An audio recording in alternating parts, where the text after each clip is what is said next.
Good morning, our viewers. Welcome to the Strategically Speaking with Dr. Adityanjee, a one-on-one interview feature on the Council for Strategic Affairs platform. Today is Thursday, September 4, 2025. It is 7 a.m. in United States and around 4:30 p.m. in New Delhi, India.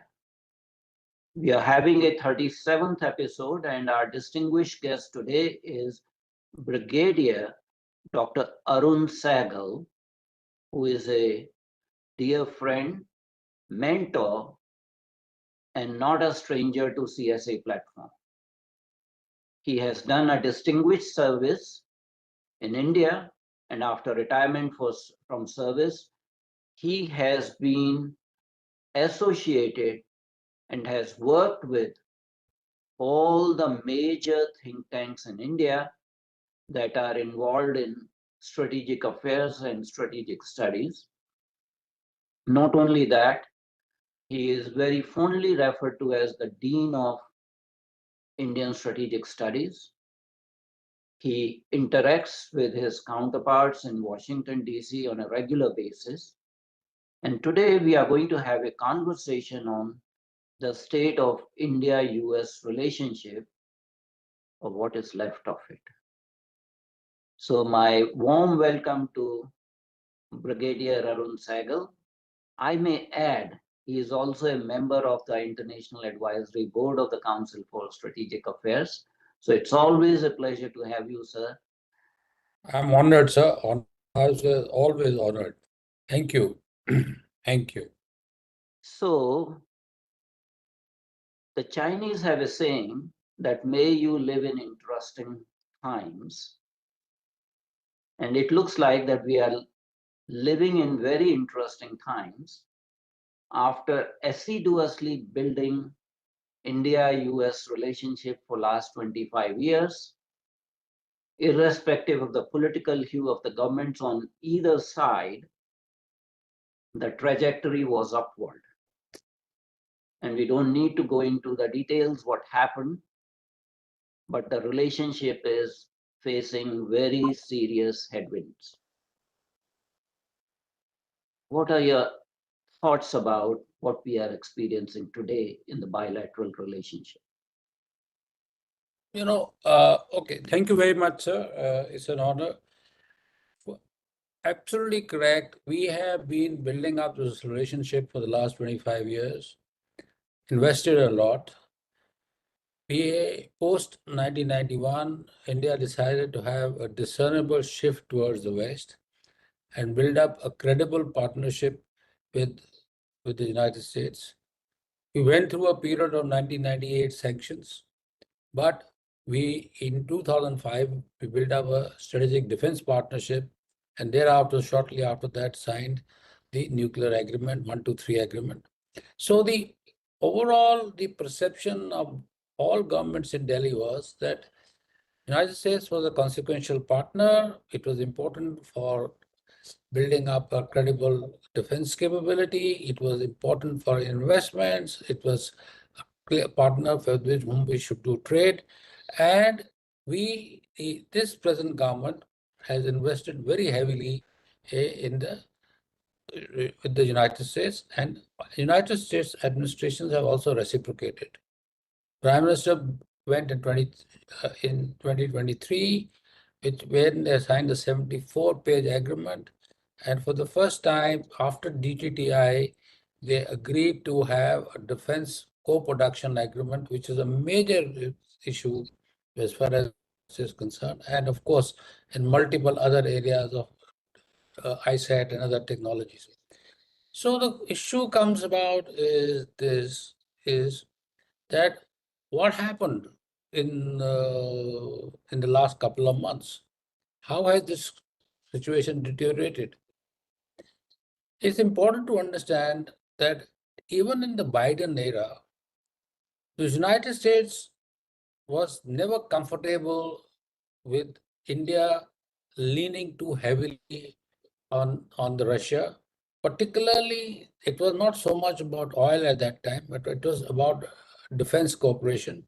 And United States was keen that if India was to be a credible strategic partner, it has to have a much greater understanding and leaning, particularly in terms of defense cooperation with the United States.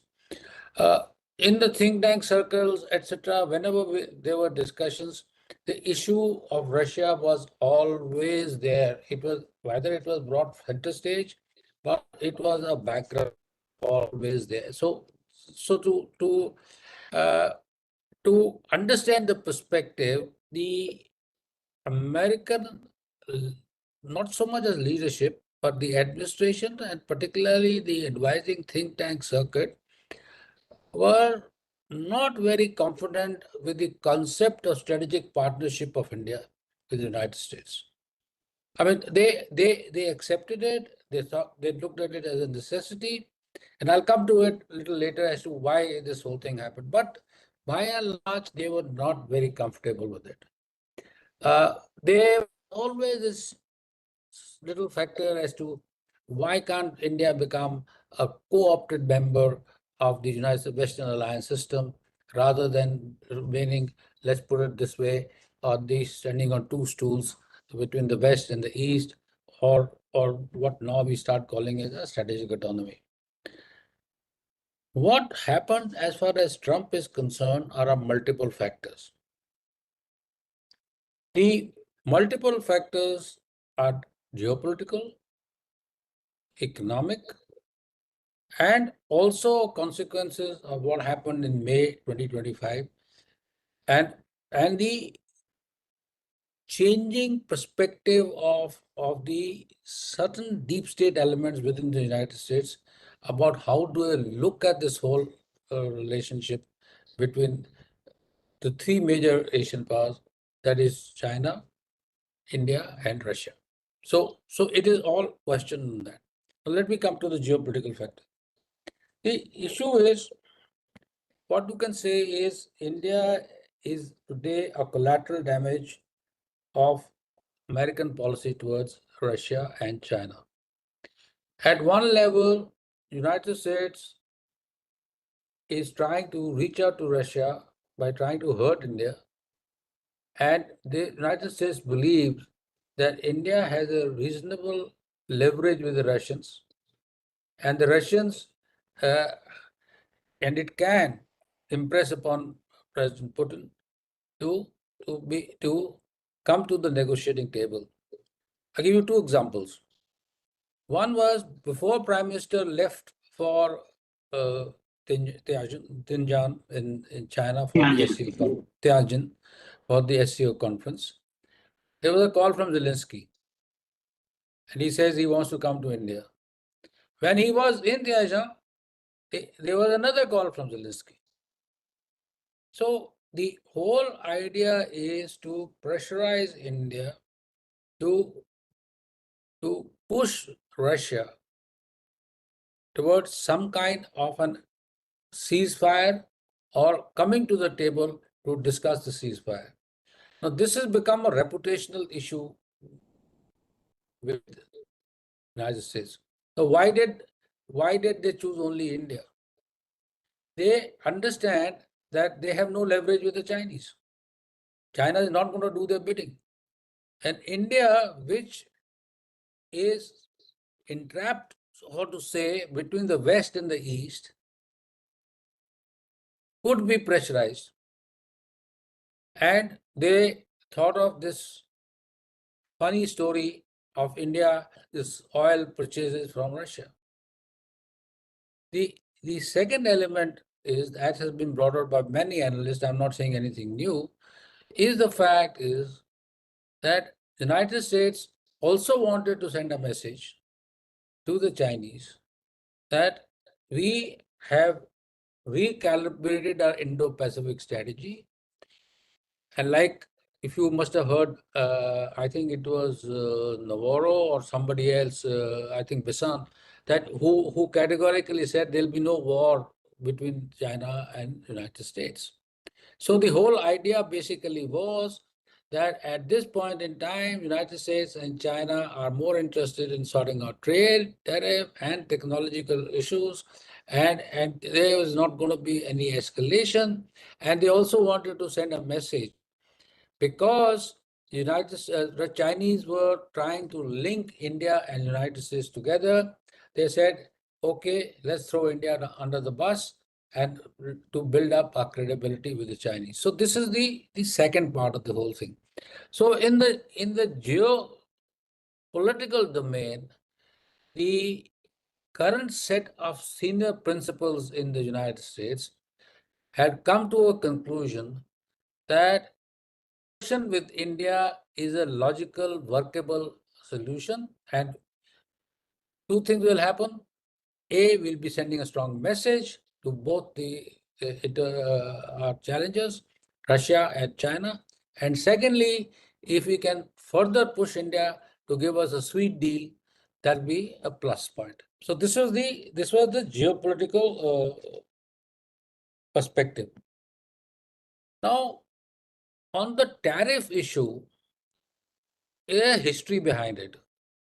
There is a great degree of disappointment in the Trump. Although he never sort of conveyed it, but he also let it be known that India, despite his best efforts in his first term, they could never get to a deal. The trade deal did not happen in the first term. And it did not happen in the first term for the same reasons that it is not happening now, by and large. Maybe at some stage, some assurance were given by us. He felt that India is not living up to them. See, now he's talking about India is offering zero tariff, etc., etc. I mean, I would not put it that some discussions, as our commerce minister also keeps talking about, the deal is impending, etc. So I do not know what has transpired at that level between them, but the perception which I get from the Americans is that India did commit and retracted.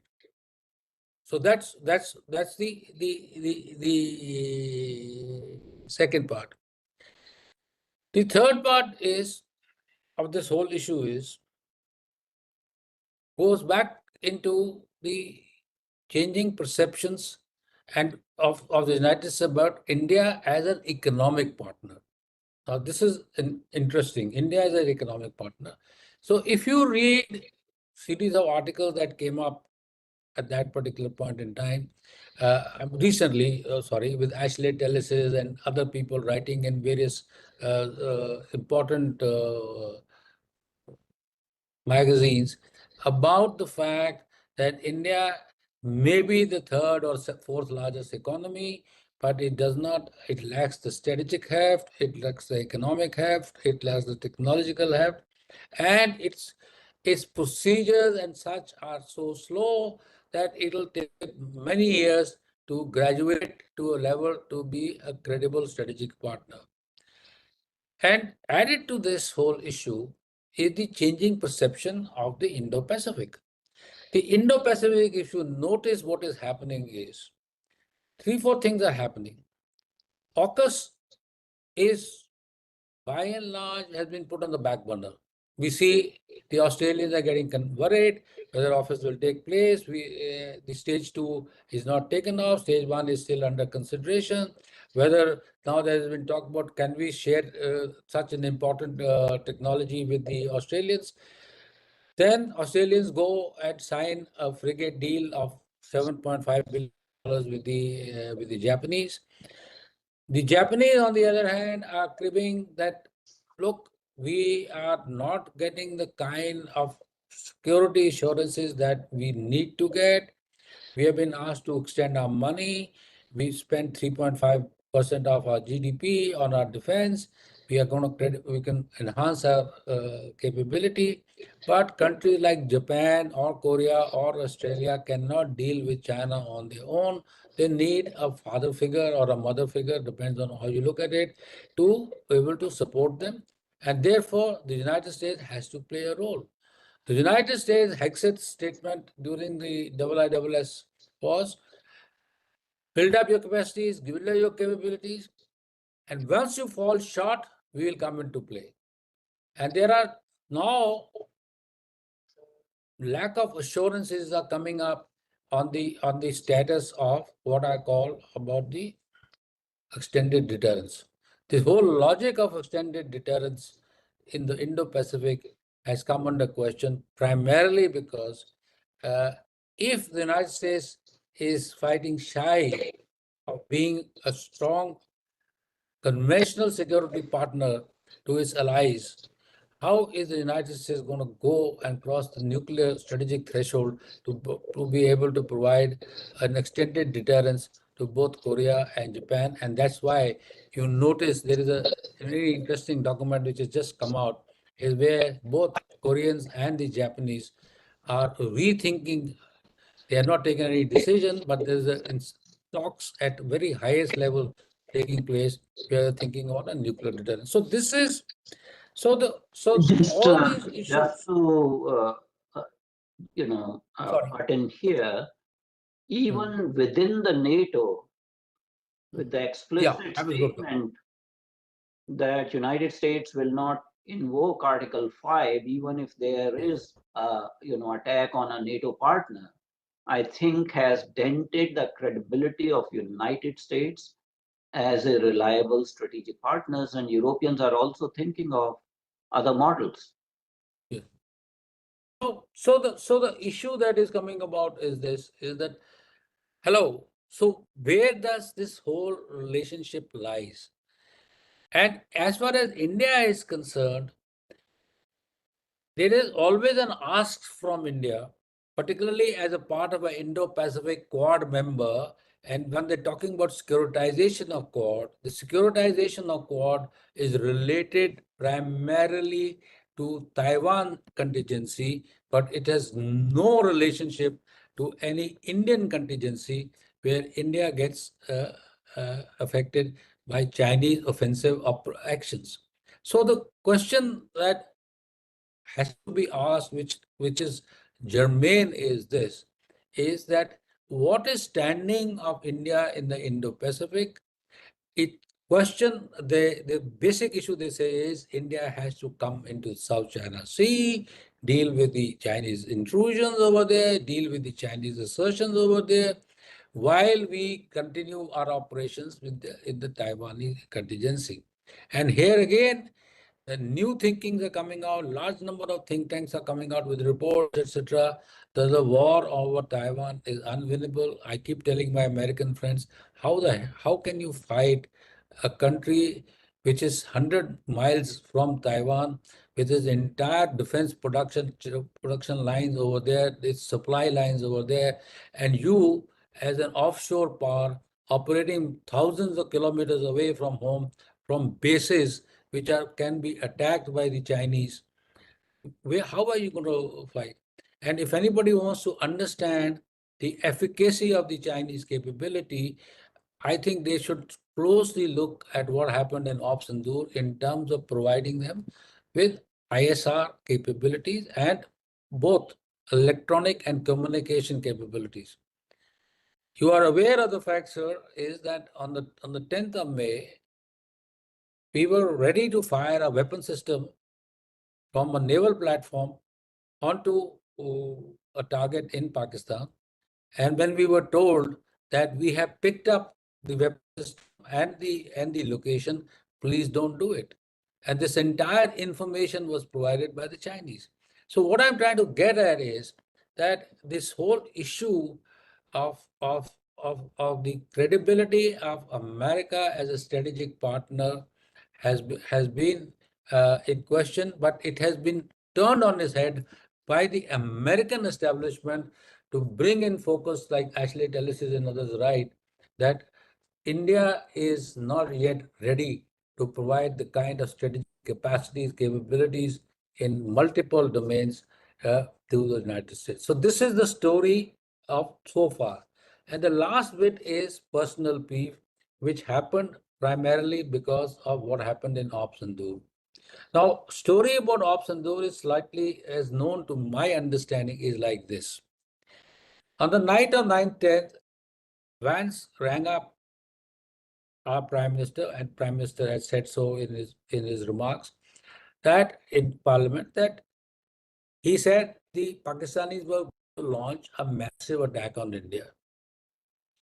Subsequently, Sharif has also said they were more to left, but after the morning prayer. But attack was launched thereafter at midnight. They preempted it. This was a ruse which the Americans fell for, but India was ready. So India dealt with that attack, and that attack, sir, also had missile system, ballistic missile system, which were launched towards Delhi and which were intercepted in time. So this was what we do not talk about these things, but this was the gravest of the grave escalation. We were not foolish to go and attack the 12 airfields. So the decision was taken to decapitate the entire airfield structure and bring the Pakistani Air Force off the air. And that's exactly what we did. But unknowing to us, 2 missile systems hit their strategic targets. Now, at this stage, the Pakistanis panicked. Also unknown to most people is the fact is that although there was no National Command Authority meeting, understanding of mine is based on the facts that I have been able to gain is that the Pakistanis had deployed their systems. So a message was discussed, a discussion took place between the Chief of the Army Staff of Pakistan and the Secretary of State of United States. They said that we will have to respond to India's actions until unless there is you can bring about a ceasefire.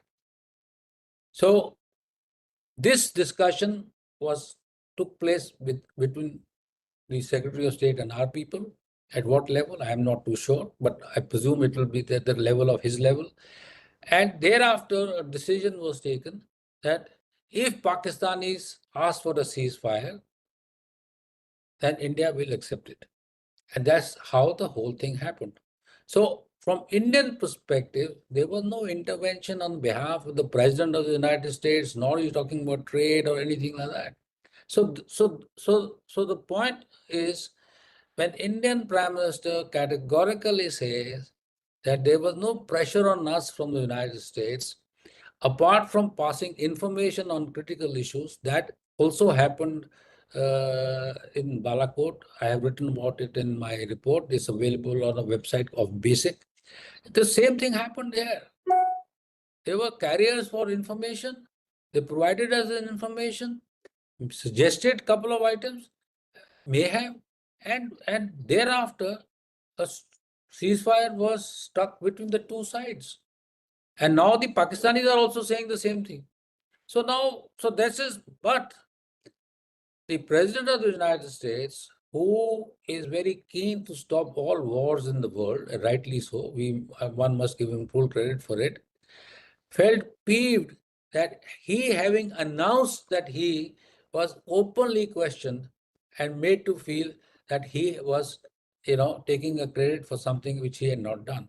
So this is a issue. And then, of course, this aspect of asking him to stop by in DC, which was again, I do not know who in his administration thought that Prime Minister Modi will fall for that gimmick, particularly when he had the Field Marshal of Pakistan over there. That I don't think, I mean, it was a very short-sighted perspective of whoever was in the DC to try to do. Now, of course, having not been able to push India to a corner or push India to behave in a fashion that they want to coerce India, all kinds of allegations have been put. And I must say that India has behaved very maturely. We are not going to town. We are not criticizing the American government.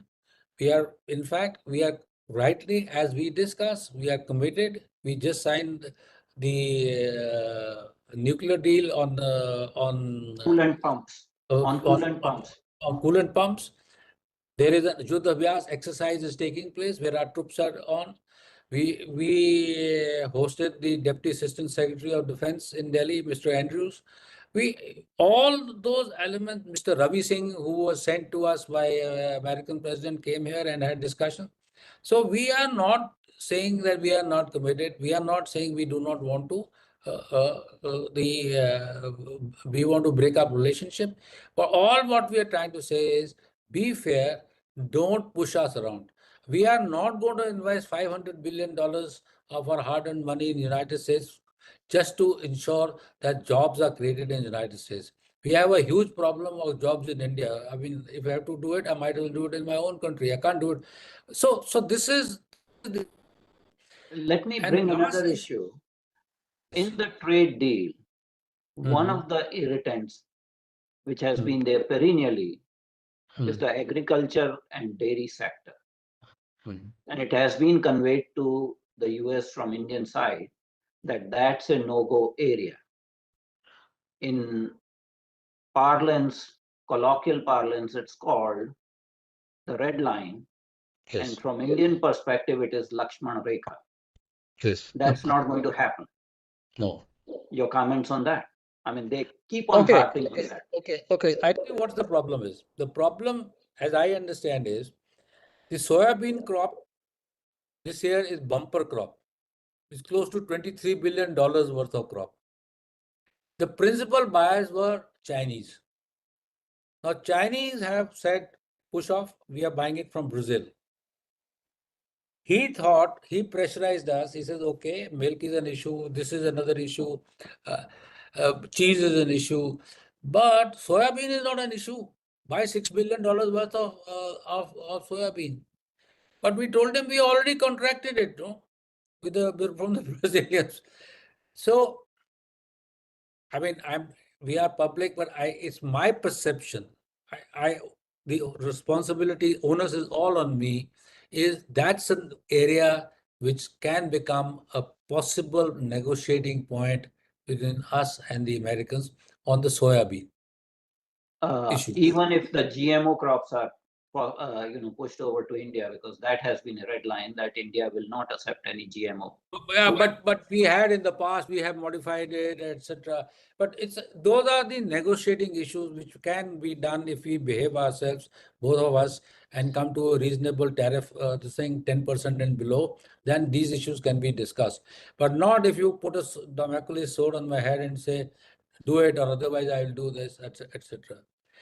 So, to the answer what you're saying is absolutely correct. So what we are doing is we are going to buy more almonds. But the problem is almonds are born in California. So it's a wrong state. It doesn't help the MAGA agenda. So see, I mean, it's our irony of our fate. Our fate is that we want to buy agriculture products, but in the wrong state. So this is the and now he talked about Harvey Davidson, which we have put zero duty, and we have also put zero duty in bourbon. But unfortunately, unknown to President Trump is nobody consumes bourbon in India. They are all Scotch drinkers, and so basically is so the long and the short is. But there is one more angle to this whole relationship, and that has emerged in the SCO summit, and that angle is the new geopolitical order which he is trying to portray. I'm using my words very carefully. Portray between China, Russia, and India. Now, this is a dilemma for India. The dilemma for India is at one level, Russia will probably push us to be a more accommodative of China. It's important for us to enhance our relationship with China, particularly now tomorrow if we make progress on delimitation. Okay, if we make progress on delimitation and Chinese link delimitation with opening up of the markets and larger trade deals, it will put us in an awkward position and we will have to rethink and recalibrate. My personal view is that in my 78 years of life, I have had two major contending party on my borders. I was born with them, and when I'm 78 years, they still remain principal adversaries. We have to break this logjam. And we have to break this logjam in a fashion to create certain degree of cooperative dependencies, opening up the market. Chinese have to do X, Y, Z, etc., etc. Then we, in Delhi, jump to a conclusion. We'll say Chinese look at us as a strategic challenger down the road. I completely recommend to people who suggest these things is we are at $4 economy, they are an $18 trillion economy. Look at their capacity, look at their this thing. We cannot be. But if we are partners, economic, trade, and strategic partners, we can improve things. Just, and here my message to my American friends is this: just like you are leveraging your trade, your technological dependence on China, you're asking companies like NVIDIA and etc. to invest in China. The same thing we are doing. The boundary dispute is not a go away. The incremental friction between us is not going to go away in a hurry. But your perception that we look at China as an inimical player in the Indo-Pacific on the level that you want to look at China as an inimical player and a challenger to you is not going to happen, because you keep shifting your ground all the time.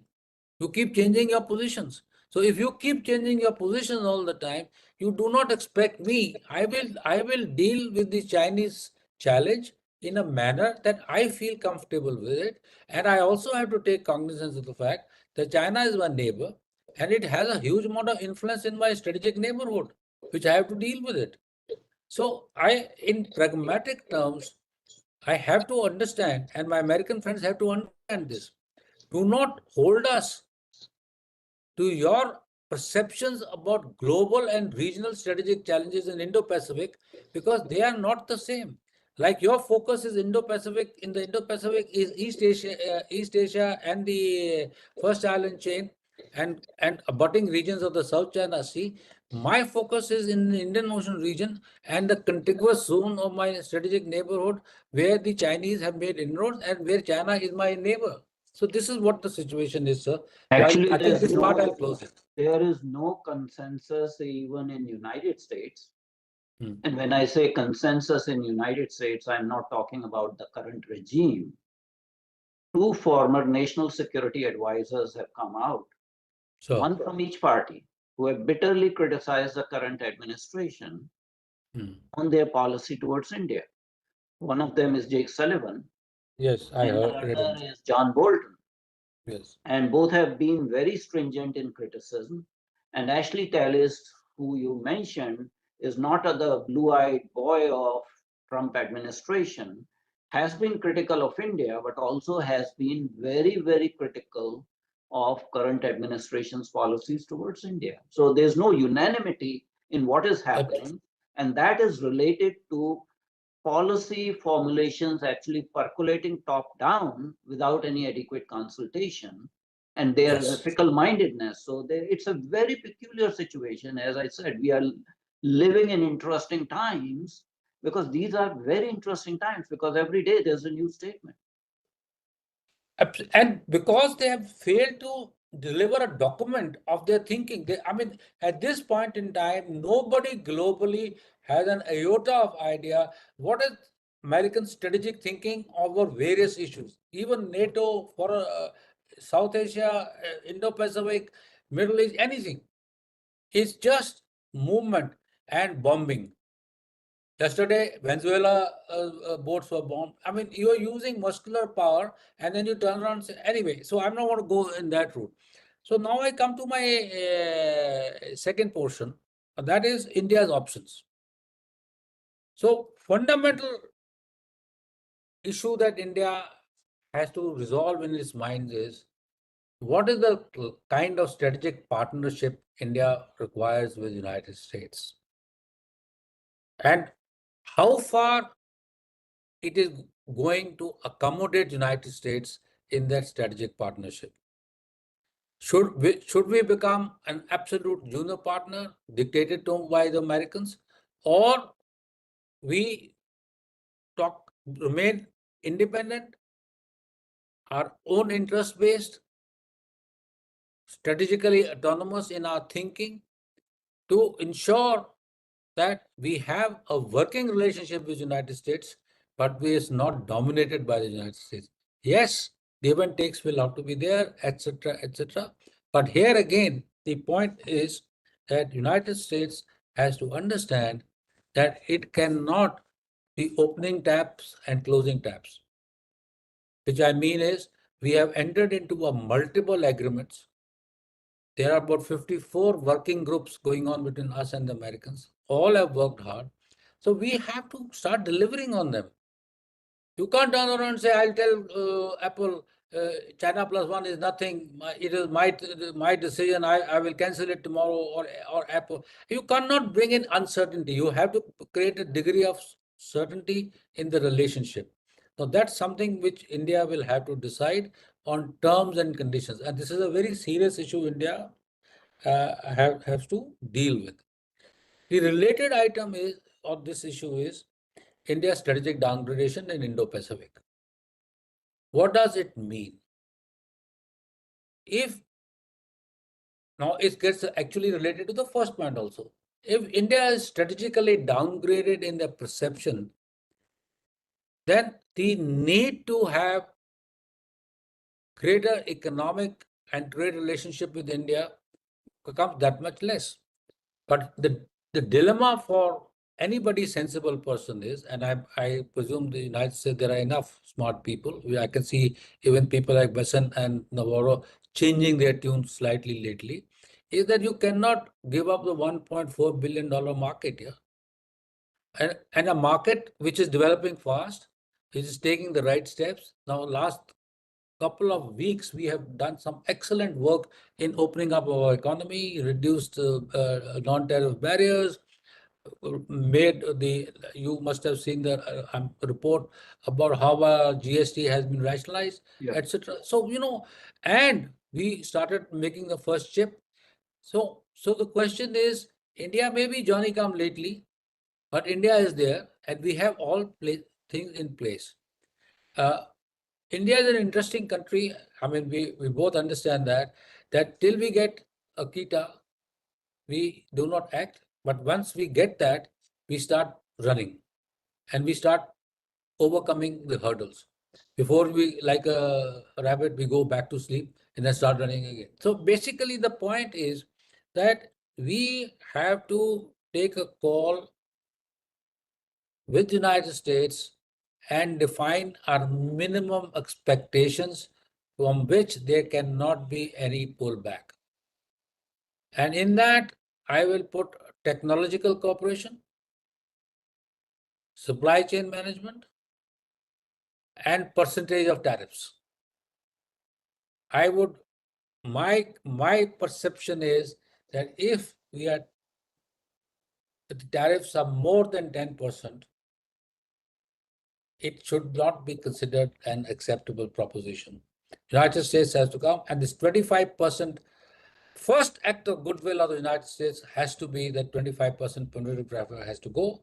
And the second thing is, if the United States means really good thing as a Diwali gift to India, it should reduce the other 25% to 10%, or if he wants to be more this thing, 15%, and bring it up.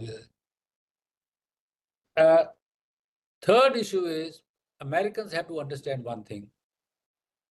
India might not be that strong a power in their perception of Ashleys and other guys in the system, but India is a strong, credible player, and we are developing capacities and capabilities, directed energy weapons, long-range cruise missiles, systems. A lot of Indians are not convinced, but they do not follow these developments. I follow these developments in detail. So we are in the process of developing very strong capabilities, which can provide a huge amount of stability, particularly in the Indian Ocean and abutting regions, that is the South China Sea. Our capacity is 1,500 kilometer range targeted BrahMos missile with a hypersonic warhead can ensure not a single aircraft carrier or a carrier battle group of the Chinese enters into the Indian Ocean region. I mean, there are multiple. Then we are also we are putting 35 satellites in another 7, 8 years for our GPS program, NAVIC. So a lot of things are happening in India, and India is moving fast. So what we are trying to do is that if the Americans want to act fast, act in partnership, we have to move forward in the areas in which we had discussed, in areas where I said, or whatever you call it, the trust or whatever trust is called it, I think. So those issues, we have to move together in that. And there cannot be anything. India is not dictating terms. All India is saying is, please do not take advantage of regulatory systems that you have created, and you say, no, but these are regulatory systems, we can't do anything. You can do everything if you want. The American, an area which people are not talking about is that American companies, American defense companies have opened huge shops in India of component shops where they're making parts. The fuselage of Apache helicopter is made in India. Yeah. Similarly, C-130 components are being made in India. So you can't give it all up. You have to be a partner in that. So you have to decide, you want to play spoil sport and 414 and co-production? No. Look at us. We are putting 99 engines order on 404 engines to you. So India is at no stage being bitchy. India is not with a swollen face. India wants to continue to do trade with you, but you have to make a call about India. As far as South Asia is concerned, on 29th of June, I wrote an article along with my colleague in the National Interest, where we had categorically said that South Asia is India's area of influence, and United States has no business to enter into it or play games inside the system, inside this region. And if United States wants to act in any particular fashion, which is in concert with their interests, which they have, then it must be done together with us, or India must be in the loop. But recent actions driven by crypto, the recent actions driven by non-existing oil reserves are all actions in which they have been taken for a ride as usual. They have been done. It has been done a large number of times. If you go back into history, the Pakistanis extracted a nuclear weapon from them, despite the Pressler amendments and all that. So we need to be very clear as to there has to be an understanding of America's role in South Asia and in Indian Ocean region. We have to define that in no uncertain terms. I think I've talked enough, sir, and I think my time is also going to be over. So I will stop here and I wait for your comments, questions, anything you want. I think as far as the options you have suggested, I completely agree with those. From my perspective, I'll go back to just an op-ed piece Dr. Shashi Tharoor wrote today in Indian Express. And title of that is America Don't Lose India. Yeah. So the onus for coming out of this, situation actually lies on the US administration. And there needs to be some reality check within the administration. You mentioned that both Besant and Navarro are changing the tune. Marco Rubio sent a message. Yes. Love letter. And the US embassy in India also try to highlight that there are people to people, relationships, and it's a strong relationship. So they are realizing that the commander-in-chief sitting in Washington, D.C. is creating a messy situation. But this perception that onus lies on America is not just of Indian establishment. Yes. If I may remind, the Finnish president Alexander Stubb, on an open European platform, basically said it's a mistake not to treat India in a dignified manner in the current circumstances. And he happens to be the golfing buddy of United States current president. So there are problems, and I think it was not anticipated how India will withstand the pressure.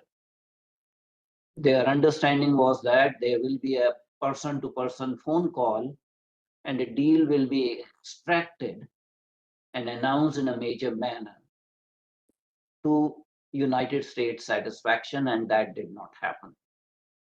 So we are slow walking away from this disaster, and I think saner heads will prevail over a period of time, because ultimately India is on a different trajectory, which is upwards.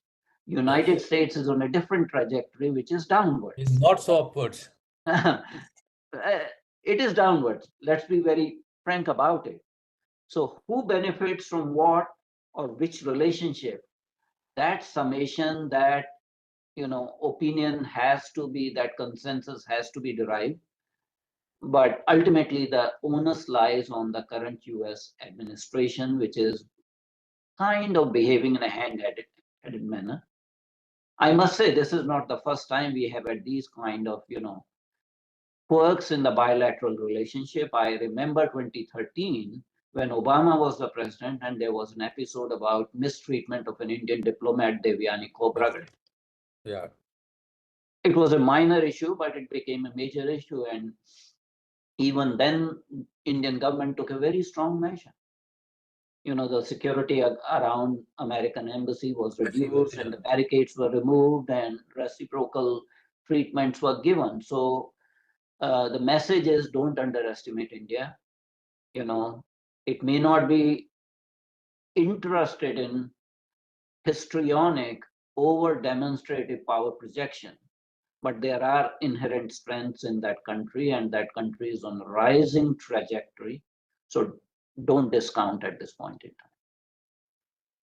It was a pleasure to have you, Brigadier Sahgal. We had an interesting conversation, and we hope we'll continue to talk like this. Thank you very much indeed for coming. Thank you very much. I enjoyed every moment. Okay.